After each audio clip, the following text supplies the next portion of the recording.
చంద్రబాబు నాయుడు రాజధానిని ఆలస్యం చేసి చివరిలో 29 గ్రామాలకి పరిమితం చేసేటప్పటికి అది అంతంత మాత్రంగానే ఉండటం, అది సాధ్యం కాదు అన్నటువంటి ఫీలింగ్ వచ్చింది. ఆ కసితో జగన్కి ఓటేశారు. డెవలప్మెంట్ అన్న ఆస్పెక్ట్ లో అప్పుడు ఆశించిన డెవలప్మెంట్ లేదనినే కదా ఈయనకు ఓటేసింది. ఈ నుంచి చాలా ఎక్స్పెక్ట్ చేశారు. చంద్రబాబు నాయుడు హైదరాబాద్ లాగా చేస్తాడు అనుకుంటే చేయలేకపోయాడని ఈయనకేశారు. ఈయనేమో ఒకటి కరోనా 2 ఏళ్ళు ఆ దెబ్బ కొట్టింది. ఇది పెద్ద దెబ్బ. ఏది 3 రాజధానులు అన్నటువంటిది ప్రజలు హర్షించలేదు.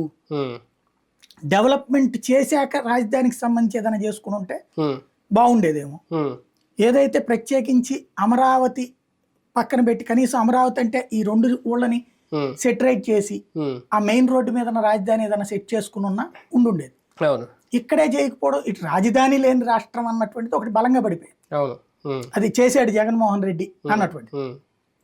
చంద్రబాబు చేయలేదు అనుకుంటే ఈయన శాంతం ఏమీ లేకుండా చేశాడు అన్న. రెండవది ఇండస్ట్రీస్ రావట్లేదు, ఉన్నాయంటే వచ్చినాయి చెప్పుకోవడం. ఈయన ఎంతసేపటికి సంక్షేమాన్ని గురించి ప్రొజెక్ట్ చేసుకున్నాడు.